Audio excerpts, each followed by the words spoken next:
നമസ്കാരം, എൻ്റെ പേര് ദാസ്. മിത്രാസ്ട്ര അക്കാദമിയാണ് സംസാരിക്കുന്നത്. ഇന്ന് നമ്മൾ എടുക്കാൻ പോകുന്നത് ഗോചാരമാണ് കേട്ടോ. ഗോചാരം മുമ്പ് നമ്മൾ വീഡിയോകൾ എടുത്തു. ഇന്നത്തെ വീഡിയോയിൽ കുറച്ചും കൂടി ഡീപ്പായിട്ട് നമ്മൾ ഗോചാരത്തെ കുറിച്ച് സംസാരിക്കാൻ പോവാണ്. ഗോചാരം എന്നാൽ ആ വാക്കിന് 2-3 വാക്കുകളുണ്ട്. നമ്മൾ മുമ്പ് പറഞ്ഞിരുന്നു, ഒന്നുകൂടിയും പറയാണ്. ഗോചാരം എന്ന് പറയും, ഗോചാരം എന്ന് പറയും, ഗോചരം എന്നും പറയും. ഓക്കെ, ഈ 3 വാക്കുകളും ഒരേ ആശയം തന്നെയാണ് വരുന്നത്. ഓക്കെ, അപ്പോൾ നമ്മൾ ഇന്ന് ഗോചാരം എടുക്കുമ്പോൾ നമ്മൾ പറഞ്ഞ 2 രീതിയിൽ ഗോചാരം നമുക്ക് പറയാൻ പറ്റും. ഇപ്പോൾ ഒരു വ്യക്തി നമ്മുടെ മുമ്പിൽ വരുമ്പോൾ എടുക്കുന്നത്, ഇപ്പോൾ ഇതിൽ ഈ ഗ്രഹനിലയ്ക്കുള്ളിൽ എഴുതിക്കുന്നതാണ് ഒരു വ്യക്തിയുടെ ഗ്രഹനിലയാണത്. ജാതകം എന്ന് പറയുന്നത് ഇതിനുള്ളിൽ ഉള്ളതാണ്. ഈ ഗോചാരം നമ്മൾ പുറത്താണ് എഴുതുക കണ്ടോ. ഇതുപോലെ ഔട്ടറായിട്ട് എഴുതുന്നതാണ് ഗോചാരം എന്ന് പറയാം. അപ്പോൾ ഇതിൽ ഗോചാരം വെച്ച് പറയുമ്പോൾ ഇപ്പോൾ ഈ സമയത്ത് ഇത് ഇന്ന് ഉച്ചയ്ക്ക് 2 മണിക്ക് എടുത്തിട്ടുള്ള ഗോചാരമാണ്. അപ്പോൾ ഇവിടെ ലഗ്നം വരുന്നത് കുംഭത്തിലാണ്. ഓക്കെ, കുംഭത്തിൽ സർപ്പത്തിൻ്റെ കൂടെയാണ് ലഗ്നം നിൽക്കുന്നത്. ഇവിടെ ഇപ്പോൾ ഒരു വ്യക്തി വരുമ്പോൾ ഇദ്ദേഹത്തിൻ്റെ പ്രോബ്ലം ഇതുമായി ബന്ധപ്പെട്ടായിരിക്കും.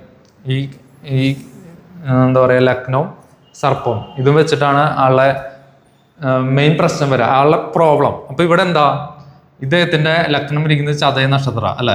ഈ ചതയ നക്ഷത്രത്തിന്റെ പ്രത്യേകത എന്ന് വെച്ചാൽ ഇത് രാഹുവിന്റെ കർമ്മയുള്ള നക്ഷത്രം. അതുപോലെ ആ രാഹു തന്നെ ലഗ്നത്തിന്റെ കൂടെ നിൽക്കുക.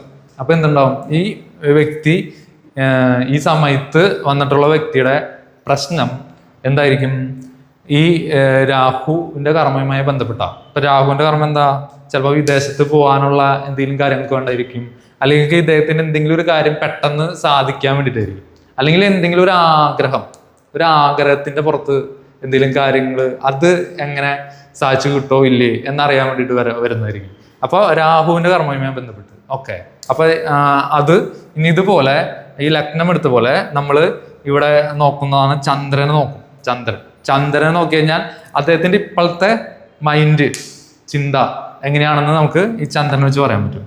ഓക്കെ, ഇപ്പൊ ചന്ദ്രൻ ഇരിക്കുന്നത് ഇവിടെ നിന്ന് എണ്ണുമ്പോൾ 7, 8, 9 അല്ലെ. അവിടെയും ഈ 9ാമത്തെ ഭാഗത്തിന്റെ പ്രത്യേകത എന്താ, വിദേശം മീൻസ് ദൂരം കൂടിയ സ്ഥലങ്ങൾ, അതായത് ദീർഘദൂര യാത്ര എന്ന് പറയും 9ാം ഭാവം. അപ്പൊ അവിടെയും യാത്രയുമായി ബന്ധപ്പെട്ട് കണക്ഷൻ വന്നു. ഇനി ഈ ചന്ദ്രനൊരു പ്രത്യേകത ഉണ്ട്, ഗൾഫ് കൺട്രീസ് ചന്ദ്രനുമായി കണക്റ്റഡാണ്. അതുപോലെ രാഹു എന്നതും ഗൾഫ് കൺട്രീസാണ്. ഓക്കെ, അപ്പോൾ ഗൾഫിലേക്ക് പോകാൻ വേണ്ടിയിട്ടോ ഗൾഫ് കൺട്രീസിലേക്ക് വിസിറ്റുമായി ബന്ധപ്പെട്ടോ എന്തെങ്കിലും ഒരു ആവശ്യത്തിനായിരിക്കണം ഇദ്ദേഹം വന്നിട്ടുള്ളത്. ഓക്കെ, ഇനി എടുക്കുന്നത് നമ്മൾ മാന്തിയാണ് എടുക്കുക. മാന്തി പുറത്തുള്ളോട്ടാ, ഗോചാരാണ് നമ്മൾ പറയുന്നത്. മാന്തി എവിടെ പോയിരിക്കുന്നത്, 7, 8, 9, 10, 11 മാന്തി പോയിരിക്കുന്നുണ്ട് അല്ലേ. അപ്പോൾ ഇദ്ദേഹം ഇപ്പോൾ വന്നിട്ടുള്ള കാര്യം ഉണ്ടല്ലോ, ഇത് നടക്കാനുള്ള സാധ്യത കൂടുതലാണ്. കാരണം മാന്തി ഇരിക്കുന്നത് 11ലാണ്, നല്ല പൊസിഷനിൽ തന്നെയാണ് ഇരിക്കുന്നത് മാന്തി. ഓക്കെ, അപ്പോൾ ഇതിങ്ങനെയാണ് ഇപ്പോൾ ഒരാൾ, അതായത് ഈ സമയത്ത് ഈ ഗോചാരം നിൽക്കുന്ന സമയത്ത് ഒരാൾ വന്നു കഴിഞ്ഞാൽ നമുക്ക് പറഞ്ഞു കൊടുക്കാം. ഇനി നമ്മൾ പറയാനുള്ളതെന്ന് വെച്ച് കഴിഞ്ഞാൽ ഈ ഗ്രഹനില ഉണ്ടല്ലോ, ഈ ഗ്രഹനിലയും ഈ പുറത്ത് നിൽക്കുന്ന ഗോചാര ഗ്രഹങ്ങളും തമ്മിലുള്ള ഒരു ഇന്റർ കണക്ഷൻ ഉണ്ടാവും നമ്മൾ പറഞ്ഞല്ലോ കഴിഞ്ഞ വീഡിയോയിൽ. അതുപോലെ ഒരു ഇന്റർ കണക്ഷൻ ഇവിടെ സംഭവിക്കുന്നുണ്ട്. ഓക്കെ, അപ്പൊ ഈ ഇന്റർ കണക്ഷൻ എങ്ങനെ സംഭവിക്കുന്നതെന്ന് വെച്ച് കഴിഞ്ഞാൽ, ഇപ്പൊ ഇവിടെ ലഗ്നം വന്നത് എവിടെയാ, ഈ വ്യക്തിയുടെ 12ാമത്തെ കള്ളിയിലാണ് അല്ലെ. അവിടെ ആര് നിൽക്കുന്നുണ്ട്, സർപ്പം നിൽക്കുന്നുണ്ട്. അപ്പോൾ ഈ പുറത്ത് നിൽക്കുന്ന ഗ്രഹങ്ങളും ഉള്ളിൽ നിൽക്കുന്ന ഗ്രഹങ്ങളും തമ്മിലുള്ള ഒരു കണക്ഷൻ വരുന്നുണ്ട്. അത് കൂടുതൽ കണക്ട് ആവുന്നത് എങ്ങനെയാണെന്ന് വെച്ചാൽ, ഇപ്പോൾ ഇവിടെ ശനി നിൽക്കുന്നിടത്ത് ശനി വരാൻ നോക്കിയ, അപ്പം ആ ശനി ചാർജ് ആവും. ഓക്കെ, ശരിക്കും ഓൾറെഡി അവിടെ പവർ ഉണ്ട്.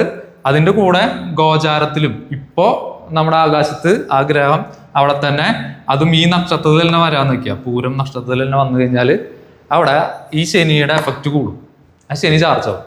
ഓക്കെ, ഈ ശനി നമ്മുടെ ഗ്രഹനിലയിൽ എങ്ങനെയാണ് വർക്ക് ചെയ്യുന്നതും കൂടി ശ്രദ്ധിക്കണം കേട്ടോ. ചിലപ്പോൾ ഈ ശനി പോസിറ്റീവായിട്ടാവും വർക്ക് ചെയ്യുക, ചിലപ്പോൾ നെഗറ്റീവായിട്ടാവും വർക്ക് ചെയ്യുക. പോസിറ്റീവായിട്ടാണ് വർക്ക് ചെയ്യുമെങ്കിൽ എന്തുണ്ടാവും, ഇദ്ദേഹത്തിന് ജോലി മാറ്റം, ജോലിയിൽ പ്രൊമോഷനൊക്കെ ഉണ്ടായിരിക്കും. ഓക്കെ, ജോലിയിൽ പ്രൊമോഷൻ മാറാന്ന് വെച്ച് കഴിഞ്ഞാൽ ആ ജോലിയുമായി ബന്ധപ്പെട്ട് അല്ലെങ്കിൽ അതിനേക്കാൾ മികച്ച ഒരു ജോലിയിലേക്ക് ചേഞ്ച് ആവും അദ്ദേഹം. ഇനി നെഗറ്റീവ് ആണെങ്കിലോ എന്തുണ്ടാവും, അപ്പോൾ നെഗറ്റീവ് ആകുമ്പോൾ ഇവിടെ ശനിയുടെ മുകളിൽ ശനി വന്നാലാണ് കേട്ടോ നമ്മൾ പറയുന്നത്. അപ്പോൾ ഇവിടെ ശനി ഉണ്ടെന്ന് നമ്മൾ വിചാരിക്കണം. ഗോചാരത്തിൽ ഇപ്പം അവിടെ ശനി നിൽക്കുന്ന വിചാരിക്കാം. അപ്പോൾ ഇവിടെ നെഗറ്റീവ് ആകുമ്പോൾ ജോലിയിൽ ഇദ്ദേഹത്തിന് പ്രശ്നങ്ങളായിരിക്കും, ജോലി ഇദ്ദേഹത്തിന് പ്രോബ്ലം ആയിരിക്കും, ജോലിയിൽ മാറ്റങ്ങൾ വരും, ജോലിയിൽ നിന്ന് പുറത്താക്കപ്പെടാനുള്ള സാധ്യതയൊക്കെ വരും. ഇനി ഒരു ജോലി മാറുകയാണെങ്കിൽ തന്നെ അടുത്ത ജോലി ആ ജോലിയേക്കാളും ബുദ്ധിമുട്ടിലേക്ക് പോകും. ഓക്കെ, അപ്പം ഇങ്ങനെയാണ് നമ്മൾ ഗോചാരം വെച്ചിട്ട് ചിന്തിക്കുന്നത്. മനസ്സിലായോ? അപ്പം ഇങ്ങനെ ഓരോ ഗ്രഹങ്ങളും കണക്ഷൻ ഉണ്ട്. ഇപ്പം ഇവിടെ നോക്കിയേ, ഇവിടെ ഗോചാരത്തിലും കുജനും ബുധനുണ്ട്, ഗ്രഹനിലയിലും കുജനും ബുധനുണ്ട്. അപ്പം ഈ കുജനും ബുധനും ആക്ടിവേറ്റ് ആയില്ലേ? ഇപ്പോൾ ഈ കളിയുടെ പ്രത്യേകത എന്താ? ഇത് കുറച്ച് പ്രോബ്ലമുള്ള കളിയാണ് അല്ലെ, വൃശ്ചികമാണ്.